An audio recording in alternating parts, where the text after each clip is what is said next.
လာရှိုးမြို့ကိုသူတို့ပြန်ရပေမဲ့သူတို့အခုအုပ်ချုပ်ပိုင်ခွင့်မရှိဘူး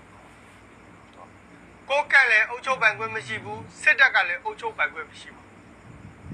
တရုတ်ရဲ့ကောင်စီရုံးကအဓိကအုပ်ချုပ်တာလာရှိုးဘိုးတို့ပြပြပြည်သူတွေသဘောပေါက်လားမသိအခုလာရှိုးကိုအုပ်ချုပ်နေတာကတရုတ်ကအုပ်ချုပ်ကိုကက်ကပဲဖြစ်ဖြစ်စစ်တပ်ကပဲဖြစ်ဖြစ်တရုတ်မသိပဲနဲ့လာရှိုးမြို့မှာဘာမှလုပ်လို့မရအောင်ဘာမှလုပ်လို့မရဒါကြောင့်စစ်တပ်ကအခုလာရှိုးမြို့ထဲမှာပြန်အုပ်ချုပ်နေတယ်ဆိုပေမဲ့တရုတ်ကိုအကြောင်းကြားပြီးမှဘာမဆိုလုပ်ပိုင်ခွင့်ရှိတယ်တရုတ်ကိုအကြောင်းမကြားဘဲနဲ့တရုတ်ကိုကြော်ပြီးတော့ဘာမဆိုလုပ်ပိုင်ခွင့်မရှိဘူးเนาะအဲ့ဒါကိုလာရှိုးကိုတရုတ်ကအုပ်ချုပ်နေတယ်လို့ခံစားရတဲ့အတွက်ကြောင့်စစ်တပ်ထဲမှာဝေဖန်တဲ့သူတွေတော်တော်များနေတယ်เนาะပြီးတော့မကျင်တတ်တဲ့သူတွေလည်းတော်တော်များနေတယ်လာရှိုးမြို့ကိုစစ်တပ်ကပြန်ရတယ်လို့ပြောတာတဲ့ဘာပဲလှုပ်ချင်တရုတ်ကိုအရင်အကြောင်းကြားပြီးမှတရုတ်ရဲ့ခွင့်ပြုချက်ရမှလာရှိုးမြို့မှာလုပ်ပိုင်ခွင့်ရှိတယ်အဲ့တော့လာရှိုးမြို့ကိုမဲအောင်လိုက်စစ်တပ်ကအုပ်ချုပ်နေတာမဟုတ်တရုတ်ကအုပ်ချုပ်တယ်တရုတ်ခွင့်ပြုချက်ရမှမဲအောင်လိုက်တို့ကဘာမဆိုလုပ်ပိုင်ခွင့်ရှိတယ်အခုစစ်တပ်ထဲမှာတရုတ်ကအုပ်ချုပ်နေတဲ့အတွက်ကြောင့်မကျင်တတ်ကြဘူးတဲ့နော်မကျင်တတ်ကြဘူးအခုဝေဖန်တဲ့သူတွေတော်တော်များတယ်မဲအောင်လိုက်ကပြည်ဦးလေးကိုရောက်တော့တရုတ်ကိုမဝေဖန်ဖို့ကျေးဇူးရှင်ကိုမစော်ကားဖို့မပြစ်မှားဖို့တတိပေးတယ်တဲ့ဗျာမှန်တာပေါ့တရုတ်ကိုမဝေဖန်ဖို့တရုတ်ကိုမပြစ်မှားဖို့မဲအောင်လိုက်ကပြည်ဦးလေးမှာတတိပေးတယ်မှန်တယ်အခုလိုလာချိုးမျိုးကိုသူတို့ဝင်ခွင့်ရတာတရုတ်ရဲ့ကျေးဇူးနော်ဒါတွေပဲလားဆိုတော့မကဘူးမဲအောင်လိုင်ဘက်ကတရုတ်ကူညီပေးလို့မဲအောင်လိုင်ဘက်ကတရုတ်မကူညီပေးရင်နော်မြောက်ပိုင်းညီနောင်သုံးဘက်ကအခုတော့ဆိုနေပြည်တော်တိရောက်နေပြီအခုတော့ဆိုနေပြည်တော်တိရောက်နေပြီနော်ဒီຫນွေဥတော်လိုင်းအစ2021မှာဘဘကိုပြည်သူတယောက်ကဘာပြောခဲ့တယ်လဲဆိုရင်ဘဘနဲ့မြန်မာနိုင်ငံအခုလိုဖြစ်တဲ့အချိန်မှာတရုတ်ဝင်မသိမ်းနိုင်ဘူးလားတဲ့အဲ့ဒါနဲ့ဘဘကရီမိတာပေါ့နော်ရီမိတာမဖြစ်နိုင်ပါဘူးဗျာနော်မဖြစ်နိုင်ပါဘူးဟောအခုအဲ့ဒီပြည်သူတယောက်ပြောခဲ့တဲ့အရာကတကယ်ဖြစ်လာခဲ့ပြီဗျာအဲ့ဒီပြည်သူဘယ်သူဘဝမှန်းတော့ဘဘလည်းမမှတ်မိဘူးမသိဘူးဒါပေမဲ့သူ့ရဲ့စဉ်းစားတွေးခိုပုံဟာ4 နှစ်ကျော်ကိုကြိုမြင်ခဲ့တယ်ပေါ့နော်4 နှစ်ကျော်ဖြစ်လာမဲ့အရာကိုသူကြိုမြင်ခဲ့တယ်ဘဘကိုပြည်သူတယောက်က2021တက်ကပြောခဲ့တာနော်ဘဘနဲ့မြန်မာနိုင်ငံအခုလိုဖြစ်တဲ့အချိန်မှာတရုတ်ဝင်မသိမ်းနိုင်ဘူးလားတဲ့တရုတ်ဝင်သိမ်းနိုင်တယ်နော်တဲ့နော်တရုတ်ဝင်သိမ်းနိုင်တယ်ဟုတ်ကကြံကောင်းစရာဗျာလို့မဖြစ်နိုင်ပါဘူးပြန်ပြောခဲ့ဒါပေမဲ့သူပြောခဲ့တဲ့စကား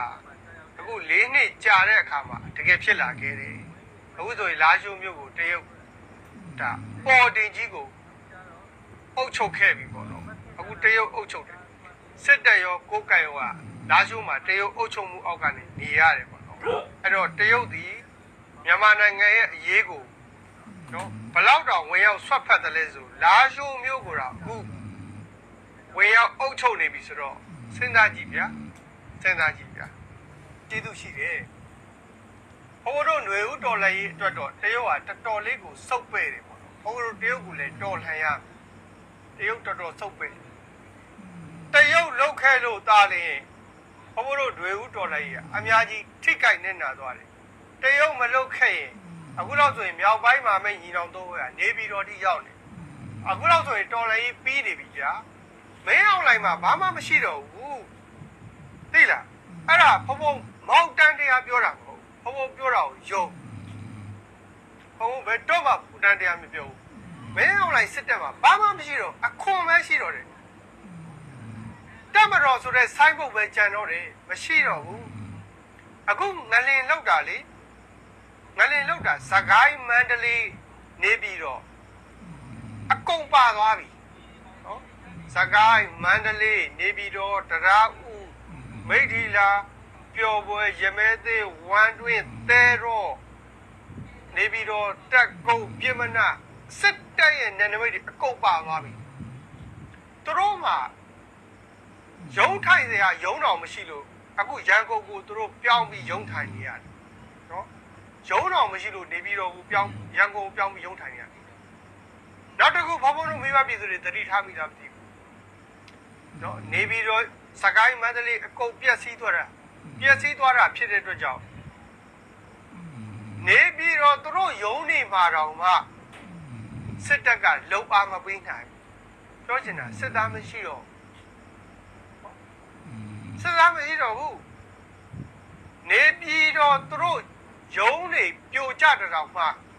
သူတို့စစ်သားတွေရဲတွေလုံအားပေးဖို့အတွက်ကြက်ပြောင်ငှက်ပြောင်ပြောင်းနေကြတယ်မရှိတော့ဘူးမရှိတော့ပြောချင်တာကဘာစစ်အင်အားမှမရှိတော့ဘူးသူတို့မှလေချောင်းတစ်ချောင်းပဲရှိတော့တယ်နော်အခုကြည့်လေနေ့စဉ်နေ့တိုင်းဘာမဆိုင်ညာမဆိုင်အပြစ်မဲ့ပြည်သူတွေကိုဘုံကျဲတာPDFလည်းမထိဘူးတိုင်းသားလည်းနဲ့ကိုင်လည်းမထိဘူးဘုံကျဲလို့ထိတာပြည်သူတွေကြီးပဲဘုံကျဲလို့သေတာပြည်သူတွေကြီးပဲသူတို့နေ့စဉ်နေ့တိုင်းအကြိမ်ပေါင်းရာကနန်းနီးပါးကိုဘုံကျဲတာနေ့စဉ်နေ့တိုင်းအကြိမ်ပေါင်းရာကနန်းနီးပါးကိုဘုံကျဲတယ်နော်အဲ့ဒီဘုံကျဲသမျှပြည်သူတွေကြီးထိတာသူတို့မှဘုံကျဲတာကလွင်ကျန်တာဘာမှမရှိတော့ဘူးဘုံကျဲတာကလွင်ကျန်တာဘာမှမရှိတော့အခုမင်းအောင်လိုက်စစ်တပ် PDF တွေကြောက်တိုင်းသားလက်နက်ကိုင်တွေကြောက်သူတို့ကတော်တော်လေးကိုပြုတ်ပြုံးနေပြီမျိုးတုံးနေပြီမျိုးကန်းနေပြီအဲ့ဒီအချိန်မှာငလင်ကပါလှုပ်လိုက်တဲ့အတွက်ကြောင့်ပို့ဆိုးသွားတယ်အခုငလင်လှုပ်လိုက်တာမင်းအောင်လိုက်တော်တော်အထိနာသွားတယ်ဘိုးတို့ PDF တွေလေနော်တရုံးနေနဲ့နေပြီးတော့ကိုပြည့်အောင်ပါအလုံးစုံပြက်စီအဆောက်အဦတစ်ခုပေါ့ဗျာနော်အလုံးစုံပြက်စီအဆောက်အဦတစ်ခုပေါ့နေပြီးတော့ဘာမှမဖြစ်ဘူးအခုငလင်လှုပ်လိုက်တာမင်းအောင်လိုက်စစ်တပ်ကြီးတစ်တက်လုံးတော်တော်ပြက်စီးသွားတာနော်အခုလိုအချိန်မှလေအခုလိုအချိန်မှစကိုင်းမန္တလေးနော်တရားဦးမိထီလာပျော်ပွဲရမဲသိတက်ကုတ်ဝမ်းတွင်းတဲတော့ပြမနာနေပြီးတော့ကိုတက်သိမ့်မယ်ဆိုရင်ရတယ်ဗျနော်PDF တွေတိုင်းသားလက်နက်ကန်တွေတခြားမျိုးတွေကိုမတိုက်နဲ့တော့ဘာမှမလုပ်နဲ့တော့နေပြီးတော့ကိုရာတက်တိုက်နေပြီးတော့ကဘာမှမရှိတော့လေရင်တစ်ခုပဲရှိတော့တယ်နော်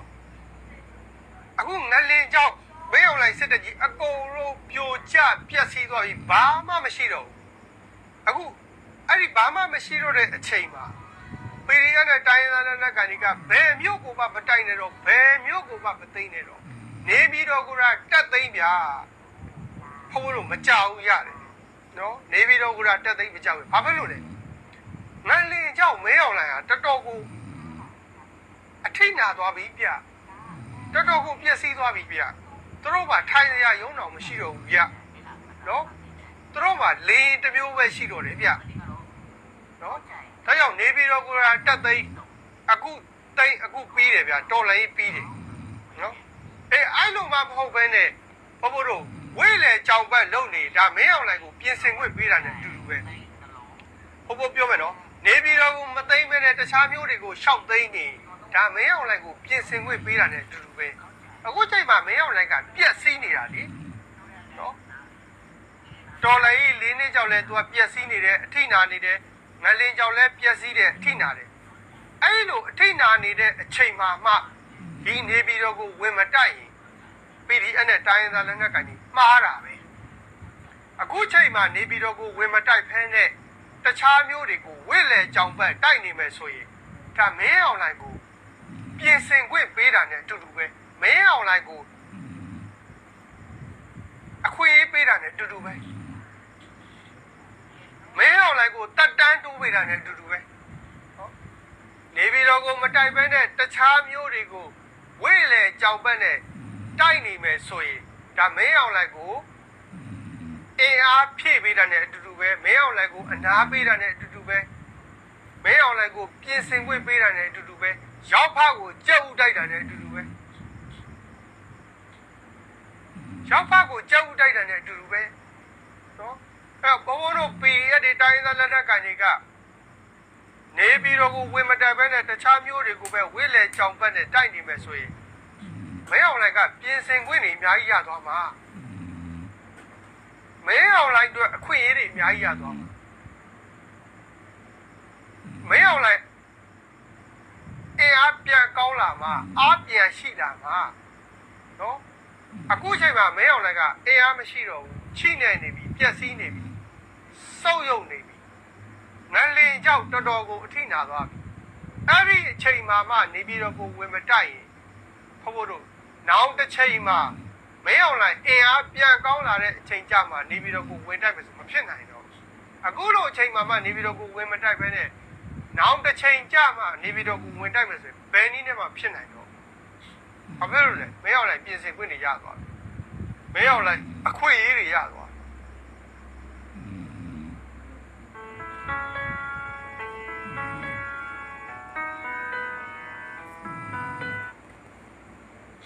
ဘာဖြစ်လို့လဲမင်းအောင်လိုက်ပြင်ဆင်ခွင့်တွေရသွားပြီမင်းအောင်လိုက်အခွင့်အရေးတွေရသွားဒီချိန်မှာနေပြီးတော့ကိုဝင်တိုက်တာအကောင်းဆုံးပဲဘာဖြစ်လို့လဲသူ့ဘာမှကိုမရှိတော့တယ်သူ့ဝန်ထမ်းတွေကိုတော့သူဘာမှမလုပ်ပေးနိုင်တော့သူ့နေပြီးတော့ကိုတော့သူဘာလုပ်အားမှမပေးနိုင်စစ်တပ်ရောရဲရောကဒီနေပြီးတော့ကိုဘာလောက်အားမှကိုမပေးနိုင်တာစစ်သားတွေလည်းမရှိဘူးရဲတွေလည်းမရှိဘူးဘာလောက်အားမှလည်းမပေးနိုင်နေပြည်တော်ရဲ့အခြေအနေကိုအကုန်လုံးသိပြီးသားဖောက်ဖောက်တယောက်တည်းသိတာမဟုတ်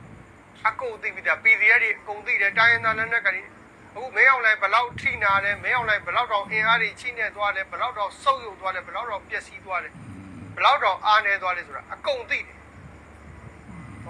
စစ်သားတွေရဲတွေလည်းနေပြည်တော်ကလောက်အားတော့မပေးနိုင်တော့ဘူးဆိုတော့လေအကုန်မြင်တယ်အကုန်သိတယ်အဲ့ဒါကိုနေပြည်တော်ကိုဝင်မတိုက်ဖဲနဲ့အချိန်ဆွဲနေမယ်ဆိုရင်ဒါမင်းအောင်လိုက်ကိုအခွင့်အရေးပေးတာနဲ့အတူတူပဲဗျာနော်အခွင့်အရေးပေးတာနဲ့အတူတူပဲဒါကြောင့်ဘုံဘုံပြောချင်တာကအခုလိုအချိန်ပါနေပြည်တော်ကိုဝင်တိုက်အကောင်းဆုံးပဲနေပြည်တော်ကိုဝင်တိုက်လိုက်ပြီဆိုရင်ဒီကောင်တွေထွက်ပြေးရတော့မှာလေထွက်ပြေးရတော့မှာနေပြည်တော်ကိုဝင်တိုက်ပြီဆိုထွက်ပြေးရတော့မှာအခုဆိုရင်စိုးဝင်းကတော့ကြောက်လန့်နေပြီ PDF တွေရဲ့တရင်ကိုနားဆွင့်ထားကြတဲ့နော် UNG ကအခုတပြိုင်နက်တည်းထိုးစစ်စတင်မယ်ဆိုပြီးတော့ကြေညာထားတယ်လေ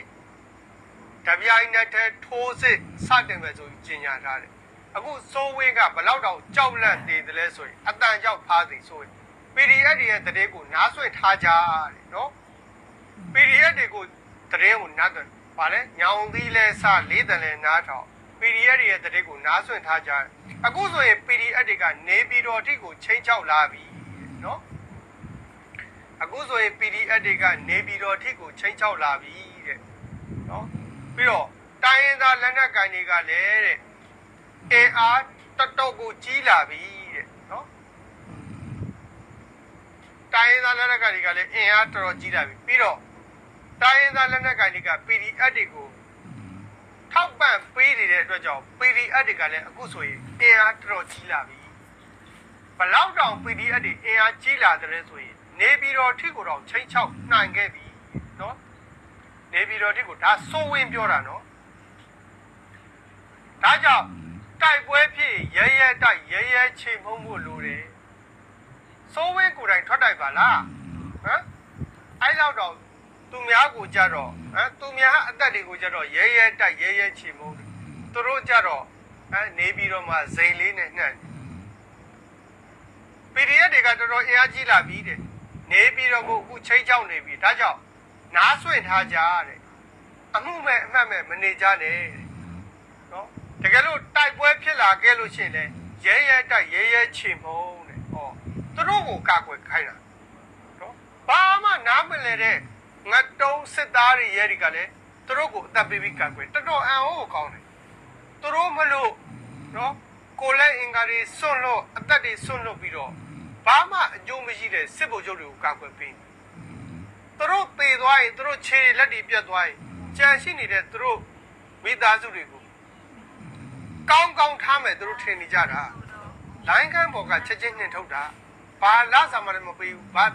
တက်ဆွန်းစိမ့်မှလည်းမပေးဘူးဘာပိတ်စင်မှလည်းမပေးဘူး